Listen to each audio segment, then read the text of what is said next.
Good evening, guys. Hello. Ito, magluluto tayo ng carbonara. Ala Ate Beth Kitchen. Meron tayo ditong butcher favorite European bacon. Gawin natin is i-ano lang muna natin siya. I-crispy natin siya. Hindi ko siya nilagyan ng mantika kasi ang purpose natin is tanggalin natin yung mantika. Yung taba-taba.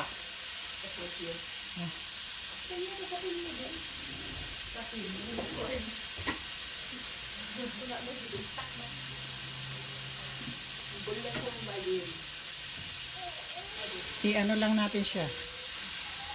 Ipa-crispy natin. Tignan nyo, nagmamantika na siya. Lower lang natin yung apoy. Bacon chips ang tawag dito. Aray, napodot. Okay. Medium lang natin.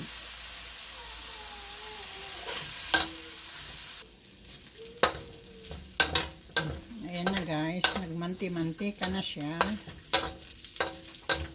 Ngayon, ano natin yung sibuyas at saka bawang. Hindi na tayo maglalagay ng ng mantika. Ito nang gamitin natin.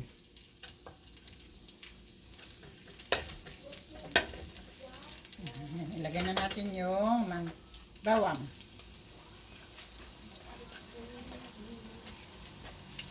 Sabay na rin natin yung sibuyas.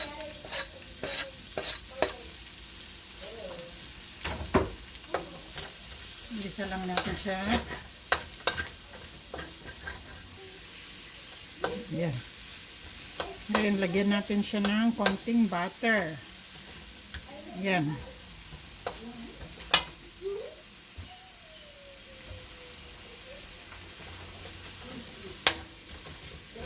Para igisa natin yung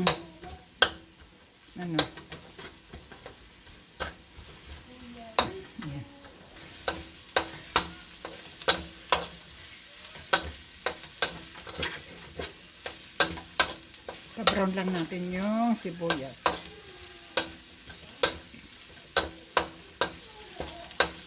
Yan na guys. Ngayon, ilagay natin yung meron tayo ditong ham strip.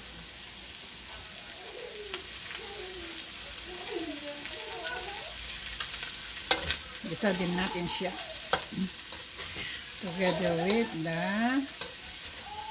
bacon strip, ay bacon bits. Bacon bits. Nandiyan yung apo ko, kaya may alalagaan ni ading ko. Ang bango-bango na niya.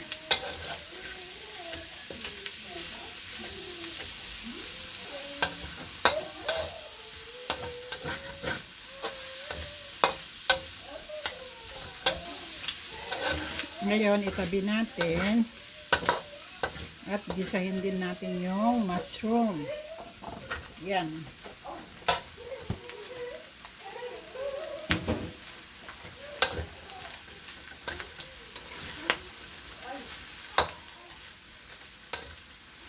Hindi ako masyadong naglalagay ng mantika guys, para hindi mataba.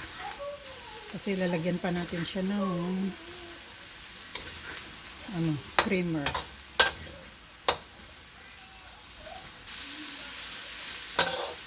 Ayan na guys.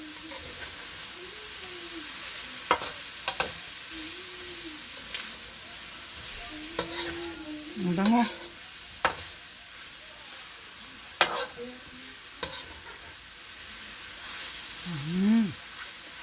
Sarap-sarap. Ayan na guys. Ano na yung mushroom. Hinalo ko na siya. Nilagay na natin yung mga liquid.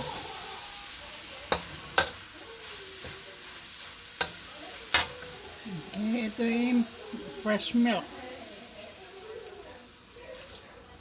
Lagyan din natin siya ng cream.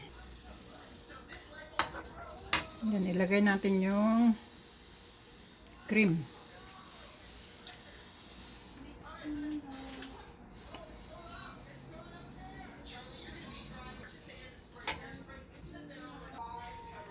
Lagyan natin ng paminta. Maraming paminta. Mas masarap.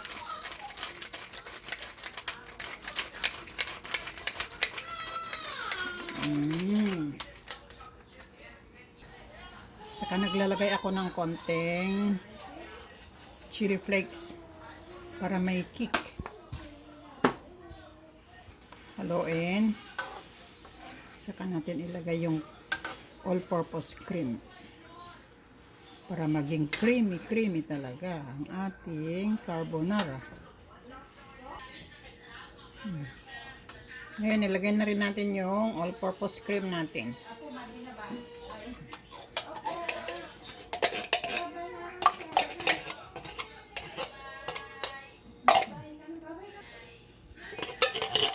Simutin hanggang masimut.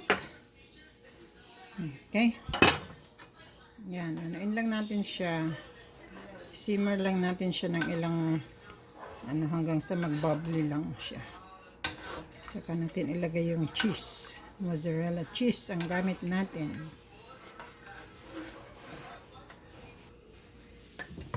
Maglagay tayo ng konting magic syrup, guys. Para saka konting asin.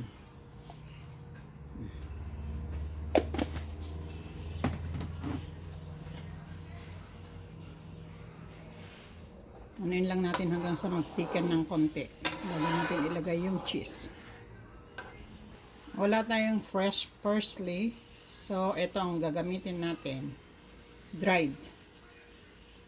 Masarap din yung oregano. Kaya maglagay din tayo ng oregano.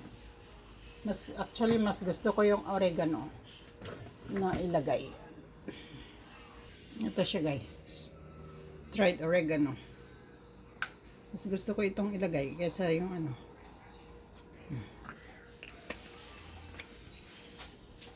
mabago pag may ganyan siya. Ayun. Antayin lang natin siya mag-thicken saglit yung sauce ng konti. Actually, thicken na nga siya 1 kilo kasi yung ginawa natin kaya marami siyang sauce.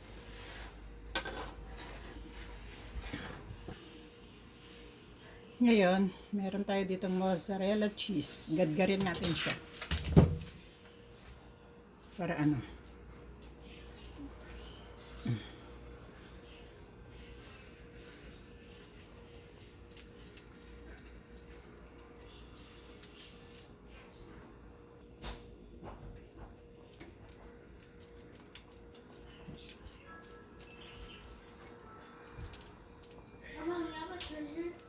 You have a charger? Mama?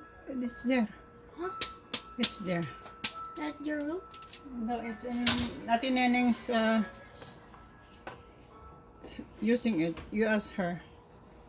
Okay. Yan, pwede na. Yung ating sauce.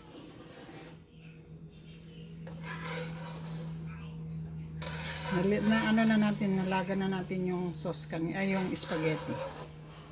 Ito na siya. Kaya ilagay na natin yung ating spaghetti. Ito.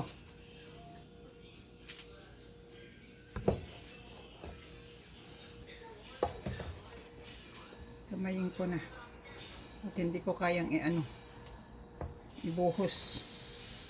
Dahil mabigat.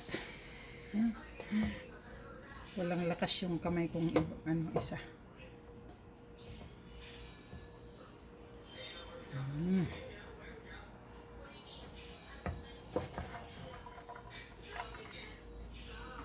Yan.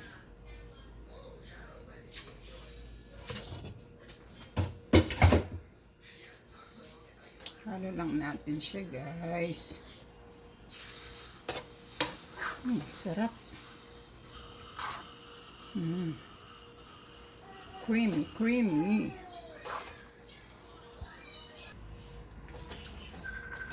Naku, may tumatawag, hindi ko masagot. Dahil nagbibideo ako. Ayan ang ating creamy carbonara. Come and join me eat this dahil ang dami kong niluto. Nandito yung mga anak ko kaya nagluto ako ng ganito. Yung apo ko. Gusto niya ito. Okay, that's all. Okay guys, this is our finished product. Lagyan natin siya ng parmesan cheese. Para mas magiging creamy siya. Okay. Thanks for watching.